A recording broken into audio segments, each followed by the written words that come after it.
우리 옆에 계신 분들께 인사하겠습니다. 하나님을 배신하지 맙시다.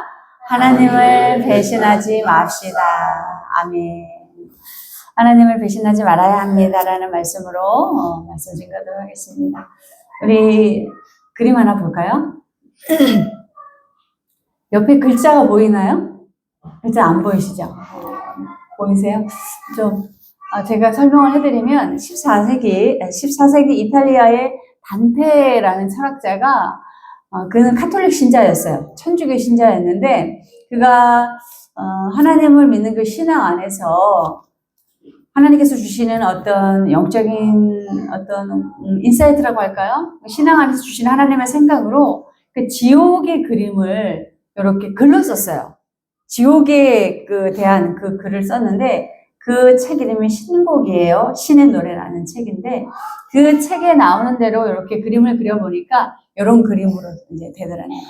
그런데 이것이 1고리, 2고리, 3고리, 4고리에서 9고리까지 있는데 여기 첫째 1지옥, 2지옥, 3지옥, 4지옥 이렇게 되는 거예요.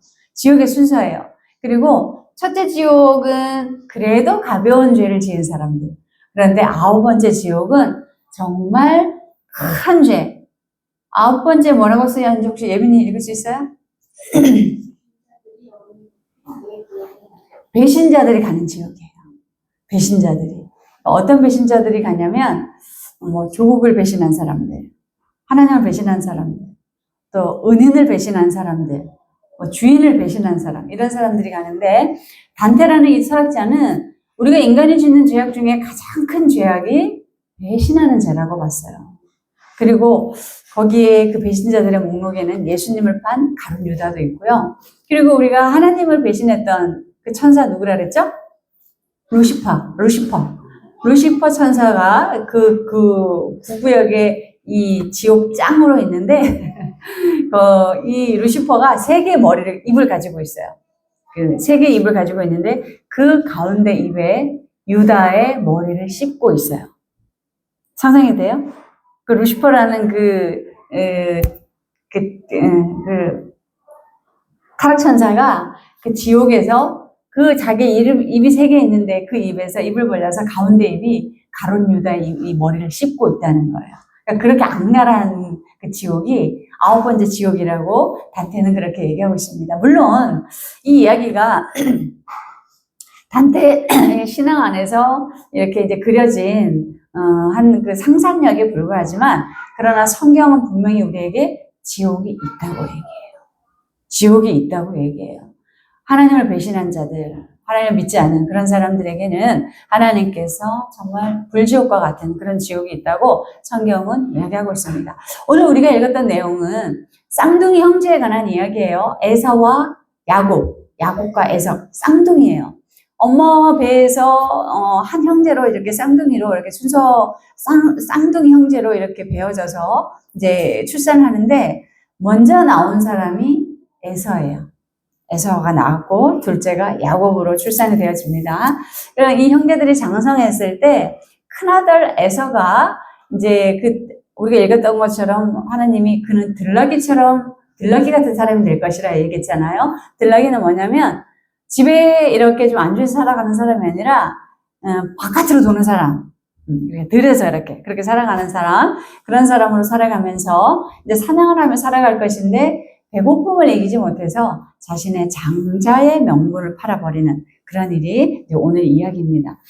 그냥 우리가 보기에는 소소한 에피소드 같을 수 있어요. 그러나 하나님의 입장에서 보면 결코 소소한 얘기가 아니라는 거예요. 첫째 대지 함께 읽겠습니다. 시작.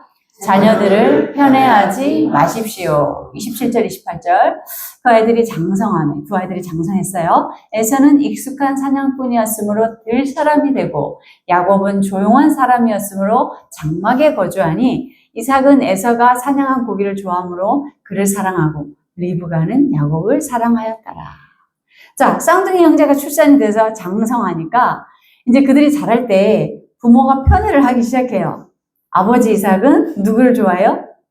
첫째 아들 에서를 좋아하고 어머니는 누굴 좋아해요? 야곱을 좋아해요. 왜 아버지는 이삭을 좋아하냐면 이삭이 굉장히 온유한 사람이었어요. 연약한 사람이고. 그런데 자신이 낳은 아들 쌍둥이 중에서는 굉장히 막 상남자 중에 상남자인 거예요.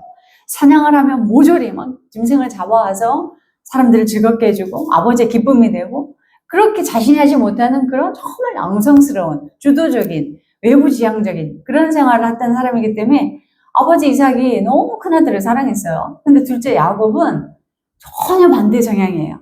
항상 엄마 옆에 있어요. 엄마가 요리를 하면 요리를 도와주고, 엄마가 집안일을 하면 집안일을 도와주고. 근데 그날도 이제 이 야곱이 함께 먹을 팥죽을 쓰고 있었어요.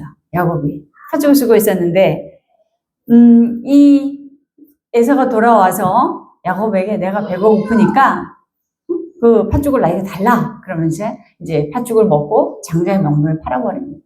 자, 우리가 첫째 돼지 자녀들을 편애하지 맙시다. 이렇게 말씀을 드렸어요.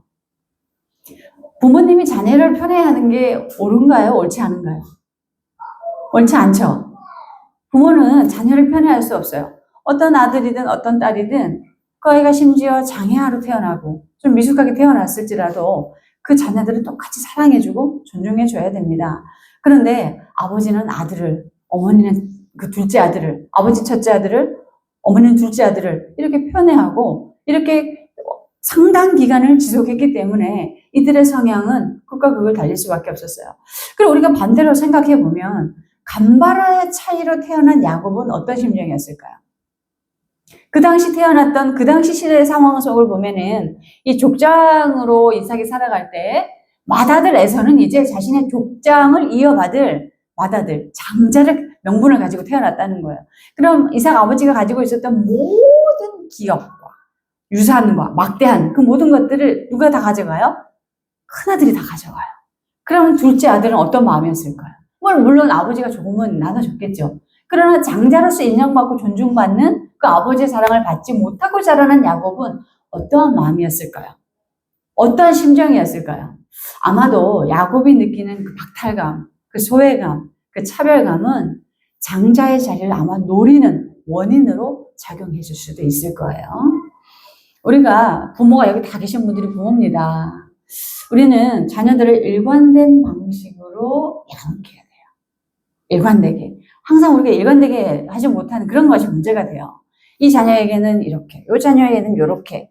일관되지 못한 모습 속에서 자녀들이 상처를 받죠. 그러나 아이들의 특성에 따라서 또 우리가 일관되지 못할 수도 있어요. 정서적으로 좀 예민하지 못한 애들에게 혹은 예민한 애들에게 똑같은 방식으로 우리가 성장하게 할 수 없다는 거죠. 그런데 이런 특성을 무시하고 부모의 생각대로, 부모의 마음대로, 심지어 편애까지 한다면 그 아이들이 잘 자란다고 보장할 수 없어요. 결국은 문제가 일어나기 마련입니다. 가정에서부터 자녀들이 부모에게 일관된 존중을 받고 자라나야 세상도 바르게 만들어 갈 수가 있어요. 가정이 가장 먼저 중요한 것이죠. 그리스도인들에게는 하나님이 가르쳐 주신 양육 방식이 성경에 기록되어져 있어요. 함께 읽겠습니다. 시작. 아비들아, 너희 자녀를 노엽게 하지 말고 오직 주의 교훈과 훈계로 양육하라. 아멘. 자녀를 노엽게 하지 말아요. 우리가 자녀들을 노엽게 하는 이유들, 그런 일들이 뭐가 있을까요? 편애하는, 차별하는. 아이들에게 노엽게 되어지는 거야. 혹은 예전에는 아들 태어나면 아들 막 했지만 딸은 죽으라고 이렇게 덮어놨다는 사람들도 있어요. 계속 딸이 태어나니까 죽으라고 애를 엎어놨대요. 그런데 그 아이가 살아났다고 끈질기다고 또 미워하시는 부모들 이 얘기도 들어봤어요. 우리가 아이들을 노엽게 하는 것은 자녀를 편애하는 데 있어요. 절대 편애하시면 안 돼요. 그 편애를 당한 아이가 어렸을 때는 부모가 무서워서 참고 있지만 그 편애를 당한 아이는 그것이 나중에 분노와 증오로 자라나게 돼요. 그럼 어떻게 될까요? 부모에게 복수하게 돼요. 우리 사회적인 뉴스에서도 많이 접하잖아요. 또한 우리가 아이들에게 부정적인 말을 해서도 안 돼요. 아이들에게 좀 외모를 비하는 말. 너 왜 이렇게 못생겼냐? 그런 말 하면 안 돼요. 약점을 찌르는 말. 너 누굴 닮아서 이러냐? 너 아빠 닮아서 그렇지? 이게 뭐 자기가 얼굴이 침뱉는 일이죠. 너 엄마 닮아서 그렇지? 누굴 닮아 그러니? 이런 얘기 하면 안 됩니다. 성격, 성적, 이런 비하하는 말 하면 안 되죠. 우리 자녀들이 그 누구보다도 가장 상처받는 말을 듣는 대상이 누굴까요? 부모예요, 부모. 가정이에요, 가정. 그래서 가정에서는 절대로 딸이든 아들이든 편애하시면 안 돼요. 절대 편애하면 안 됩니다. 그리고 아이들에게 어떤 말로도 아이들을 찌르는 말을 해서는 안 돼요. 좋은 말, 친절한 말, 사랑스러운 말, 덕이 되는 말, 존중한 말, 그렇게 듣고 자라나야 아이들도 그렇게 세상을 변화시켜 나갈 수가 있다는 겁니다. 그래서 우리가 읽었던 것처럼 오직 주의 교훈과 훈계로 양육하래요. 하나님 안에서 훈계하고 하나님 안에서 양육하고, 혼낼 일이 있으면 하나님의 말씀으로 혼내고, 그런 것이 우리가 지혜로운 우리의 모습이겠죠.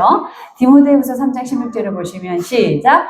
모든 성경은 하나님의 감동으로 된 것으로 교훈과 책망과 바르게 함과 의로 교육하기에 유익하니 이는 하나님의 사람으로 온전하게 하며 모든 선한 일을 행할 능력을 갖추게 하려 함이라. 아멘. 우리가 성경 말씀으로 자녀들을 자라나게 할 때 제가 누누이 강조드리는 말씀이 이 말씀이잖아요. 하나님의 사람으로 온전하게 하며 모든 선한 일을 행할 능력을 갖추게 한다는 거예요. 그래서 아이들을, 여기는 우리도 어른도 마찬가지죠. 교회를 떠나면 안 돼요. 교회를 벗어나면 안 돼요. 교회는 완전하신 하나님의 말씀이 선포되어지는 곳이기 때문에 아이들을 교회 안에 풀어놓고 자라나게 해야 돼요. 교회 안에서 아이들을 자라나게 해야 되고, 우리도 교회 안에 머물러 하나님의 말씀을 늘 듣고 살아가야 됩니다.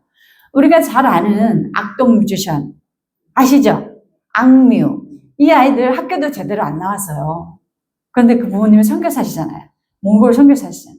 몽골에 데리고 갔는데 학교를 제대로 보낼 만한 것도 없고, 또 집도 너무 가난하고 뭐 제대로 할 수 없었는데 아버지와 엄마가 매일같이 한 게 있어요. 가정 예배.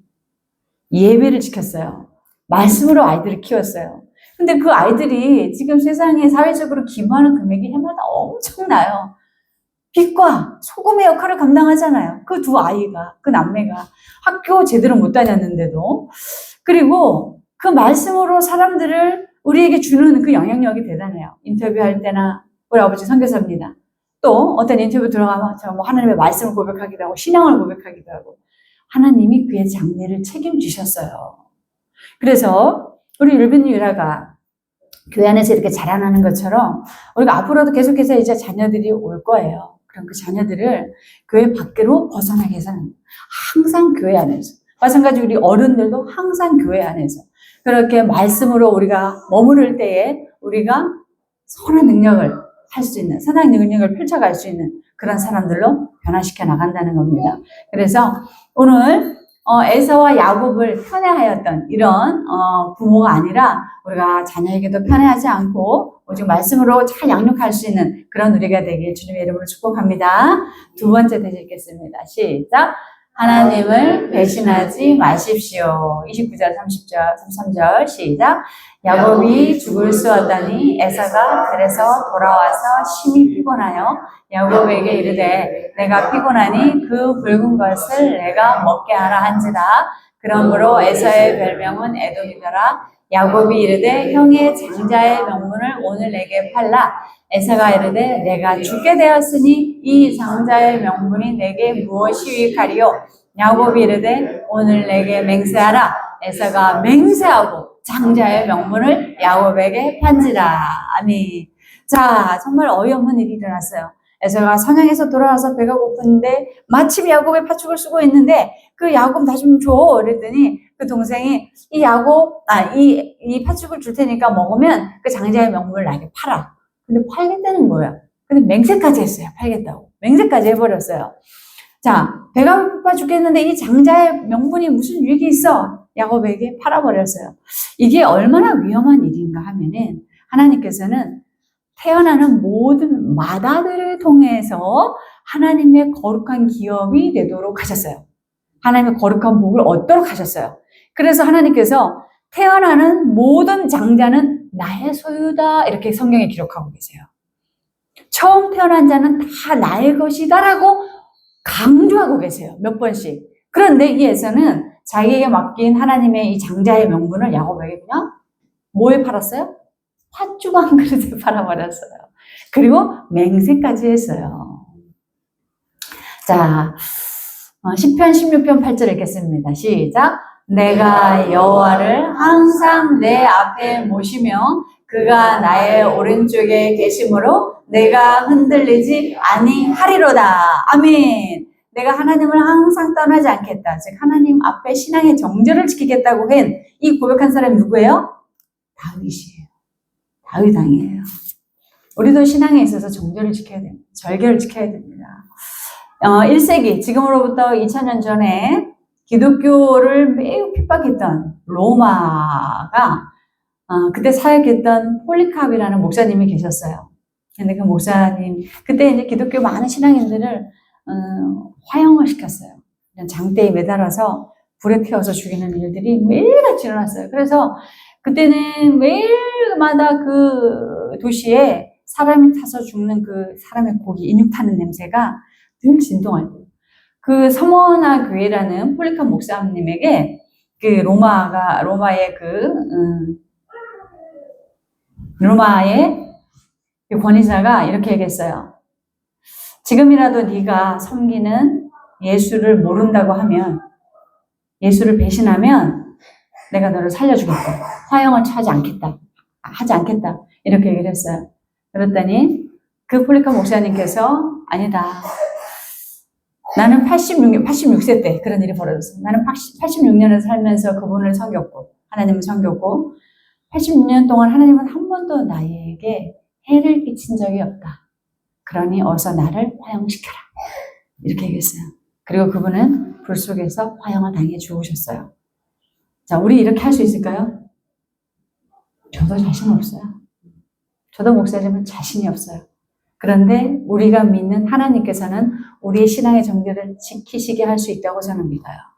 우리의 육체는 연약해서 그것을 지킬 수 없어요. 그런데 누가 지키게 하세요? 우리 안에 계신 성령 하나님께서 지킬 수 있도록 하세요. 그래서 많은 목사님들이 신앙의 정죄를 지키면서 순교를 당하셨어요. 우리는 돈 때문에 예수님을 배신한 누구예요? 가룟 유다처럼 내가 돈 벌러 나가겠다고 우리가 주의를 하나님 앞에 섬기지 못하는 일이 없어서는 안 돼요. 우리 안수사님도 정말 명심하셔야 되는데, 그리고 이스라엘 백성들이 군중심리에 막 휩쓸려서 예수님을 배신했어요. 우리도 군중심리, 사람들이 대중성 안에 매몰되어서 예수님을 배신해서는 안 돼요. 좋은 게 좋다 막 이런 식으로 희석해서는 안 돼요. 복음을 희석시켜서도 안 되고, 그리고 따돌림 당할까 봐 나의 신앙을 고백 못하는 일도 있어서는 안 돼요. 우리가 코로나 팬데믹을 지나면서 얼마나 많은 신앙의 변절자들이 생겼어요. 이 바이러스가 교회발이라고 하니까 교회 안 다니는 것처럼 막 이렇게 이런 사람들이 많이 교회를 떠나버렸잖아요. 신앙을 저버렸잖아요. 전도하다 보면은 초등학생 아이들이 이제 고학년이 돼서 학원 가야 되니까 교회 못 나가요. 이러고 교회를 떠나고, 고3 되면 대학 간다고 교회를 떠나고, 대학 가면 놀아야 되니까 교회를 떠나고, 결혼하면 가정을 위해 살아야 되니까 교회를 떠나고, 돈 버느라 교회를 떠나고, 어떤 분들은 교회에서 자꾸 헌금 강요하니까 교회를 떠나고. 어리석은 거예요. 헌금 강요하면 헌금 강요하는 교회를 떠나는 게 맞아요. 그러나 좋은 교회를 찾아가셔야 돼요. 제가 만약에 여러분들에게 헌금 강요하시면 떠나시고 좋은 교회 찾아가셔요. 왜 교회를 버립니까? 왜 하나님을 버립니까? 그래서 왜 하나님을 떠나서 10수년 동안 교회를 돌아오지 못하고 하나님께로 돌아오지 못하는 그런 어리석음을 하나님이 보시기에는 어떨까요? 우리도 이러지 않겠다고 장담할 수는 없어요. 우리도 다시 그런 어떤 팬데믹, 전염병이 돌아서 막 사람들을 그 정부가 압제하고 그럴 때 우리도 교회에 매일같이 나가겠습니다라고 장담할 수는 없어요. 그러나 우리가 미리미리 기도하셔야 돼요. 하나님, 내가 이런 상황에서는 하나님 앞에 신앙을 지켜내겠습니다. 이런 상황에서는 내가 하나님을 붙잡고 나가겠습니다라는 것을 늘 미리미리 기도하며 준비하실 수 있어야 돼요. 그리고 우리는 절대로 하나님을 배신하는 일이 있어서는 안 됩니다. 수많은 영웅들이 있지만 그 중에서 우리가 이순신 장군은 예수님을 믿지는 않았어요. 예수님을 알지도 못했어요. 그러나 그분이 나라를 지키려고 했다는 그 충성심, 그 절개심을 우리가 좀 본받았으면 해서 제가 그분이 남긴 명언을 좀 함께 나눌게요. 좀 긴데 들어보세요. 집안이 나쁘다고 탓하지 마라. 나는 몰락한 역적의 가문에서 태어나 가난 때문에 외갓집에서 자랐다. 머리가 나쁘다고 말하지 마라. 나는 첫 시험에서 낙방하고 늦은 32의 늦은 나이에 겨우 과거에 급제했다. 좋은 직위가 아니라고 불평하지 마라. 나는 14년 동안 변방, 오지의 말단 수비 장교로 돌아다녔다. 윗사람의 지시라 어쩔 수 없다고 말하지 마라. 나는 불의한 직속 상관들과 불화로 몇 차례나 파면과 불이익을 받았다. 몸이 약하다고 고민하지 마라. 나는 평생 동안 고질적인 위장병과 전염병으로 고통받았다. 기회가 주어지지 않았다고 불평하지 마라. 나는 적군의 침입으로 나라가 위태로워진 후 47의 제독이 되었다.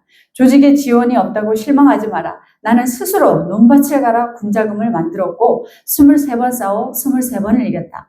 윗사람이 알아주지 않는다고 불만을 갖지 마라. 나는 끊임없는 임금의 오해와 의심으로 모든 공을 빼앗긴 채 옥살이를 해야 했다. 돈이 없다고 절망하지 마라. 나는 빈손으로 돌아온 전쟁터에서 13척의 낡은 배로 133척의 적을 막아냈다. 그러면서 자신은 이런 어려움 속에서도 변절하지 않고 나라를 지켜냈다는 거예요. 우리도 하나님이 믿지 않아도 될 그 수 없는 이유들이 있어요. 그렇죠? 그러나 그런 이유와 변명들이 하나님을 섬기지 못할 수 있게 하지 않을 수도 있다는 거예요. 이해가 되세요? 그런 것들이 하나님 앞에 나가는데 절대적인 제약이 될 수 있지 않다는 것을 우리가 생각하시고 신앙을 잘 지켜내는 그런 본분 있는 그런 성도님들이 되시길 주님의 이름으로 축복합니다. 세 번째 드리겠습니다. 시작. 육체의 정욕은 하나님의 복을 얻지 못합니다. 아멘. 34절 시작. 야곱이 떡과 팥죽을 에서에게 주매 에서가 먹으며 마시고 일어나 갔으니 에서가 장자의 명분을 가볍게 여김이었더라. 아멘. 자, 야곱이 떡과 팥죽을 에서에게 주매 에서가 먹고 마시며 일어나 나갔으니 뭐라 그래요? 에서가 장자의 명분을 가볍게 여겼대요. 가볍게 여겼대요. 그리고 성경에 보면은 이 에서가 하나님이 원하시지 않는 여인들만 골라 결혼해서 근심이 되었다고도 기록되어져 있어요. 그러니까 하나님의 눈밖에 난 거예요. 에서가 이렇게 봤을 때는 하나님이 주시는 그 미래의 그 복은 너무 추상적이었어요. 추상적이어서 그날이 언제 와? 그때가 언제 돼? 뭐 이런 생각으로 살았겠죠. 그래서 단지 그 배고픔을 이기지 못하고 야곱에게 장자의 명분을 팔아버렸어요. 그런데 하나님이 보시기에 이게 악했기 때문에 그에게 영원히 장자의 복을 박탈시키셨고 그리고 그들의 후손조차도 복을 받지 못하도록 멸망하는 역사 속으로 사라지게 하셨어요. 그러나 야곱은 늘 한적한 곳에 머무르면서 그 장자의 그 명분을 너무나 사모했던 거예요. 하나님이 예언하셨는데요. 큰 자가 작은 자를 섬기게 될 것이다. 이렇게 예언하셨어요. 이들이 뱃속에 있을 때. 정말 그 말씀대로 이 야곱은 사자로 태어났지만 저렇게 팥죽 한 그릇에 그 장자의 명분을 샀고 그리고 하나님께서 그에게 그 장자의 복을 후손들에게 다 이렇게 주셨다는 거예요. 로마서 9장 13절에 보면 시작. 내가 야곱은 사랑하고 에서는 미워하였다 하신과 같으니라. 하나님이 뭐라 그러세요? 야곱은 사랑해요. 에서는 미워하신다. 왜? 야곱이 한 집 보면 미워할 만도 해요. 그죠? 하나님께서 주신 복은 그냥 그 팥죽 한 그릇을 그냥 팔아버렸잖아요. 야고보서 1장 15절에도 시작. 욕심이 잉태한 즉 죄를 낳고 죄가 장성한 즉 사망을 낳느니라. 아멘. 작은 욕심을 잉태했을 때 그 죄가 그것이 발전하면 죄가 되고 그것이 더 발전하면 사망에 이를 수 있다는 거예요. 결국 에서는 영적인 사망 상태에 이른 거예요. 하나님께서 주시는 복을 얻지 못하는 영적인 사망 상태에 이르렀죠. 우리도 마찬가지입니다. 우리가 잠시 우리의 작은 유익을 위해서 하나님이 주는 그 영적인 복을 차버리는 일이 없어야 된다는 거예요. 목사도 마찬가지입니다. 저도 장담할 수 없어요. 성경에 보면은 이 이스라엘 그 수많은 사람들, 200만이 넘는 사람들을 이끌고 가던 그 영적인 대제사장, 아론 제사장의 아들들도 아버지의 그 영적인 후임을 받아서 제사장이 되었는데 그들이 너무 정욕적인 사람들이 됐어요. 이렇게 말씀 전하고 그들을 잘 이끌어가라고 세워놨더니 막 욕심대로 막 배를 불리고 막 함부로 하는 거야. 그래서 하나님께서 그들을 그 자리에서 직사시키는 일들이 일어났습니다. 우리는 에서 같은 사람들이 되지 말고 야곱 같은 분들이 되시길 주님의 이름으로 축복합니다. 야곱은 늘 하나님의 복을 받기 위해서 사모했던 사람이에요. 그런데 우리가 언감생심 세상의 논리로 보면 장자의 복을 찾아가 받을 거라고 상상도 못했을 거예요. 그러나 그는 늘 하나님 안에 머무르면서 그 장자의 복을 받기 위해서 구했다는 거예요. 노력했다는 거예요. 그래서 하나님께서 야곱의 인생을 완전히 바꾸셨고 그가 장자의 복을 받게 만드셨어요. 다니엘서 12장 시작. 지혜 있는 자는 궁창의 빛과 같이 빛날 것이요 많은 사람을 옳은 대로 돌아오게 한 자는 별과 같이 영원토록 빛나리라. 아멘. 하나님께서 이렇게 야곱처럼 그런 사람이 되게 하시면, 그렇게 살면 별과 같이 영원토록 빛나게 하십니다. 여러분들의 이름을 영원토록 빛나게 하시고 여러분들의 후손을 영원토록 빛나게 하신답니다. 그래서 우리 성도님들은 성급한 에서처럼 우리에게 주신 이 그리스도의 이 정말 고귀한 우리의 그 성도라는 직분을 세상의 유익으로 해서 팔지 마시고 야곱처럼 늘 사모하시면서 정말 우리의 인생까지 바꾸셔서 하나님의 거룩한 복을 주시는, 그리고 우리를 통해서 후손들까지도 복을 받는 그런 성도님들이 되시길 주님의 이름으로 축복합니다. 우리 함께 기도합시다.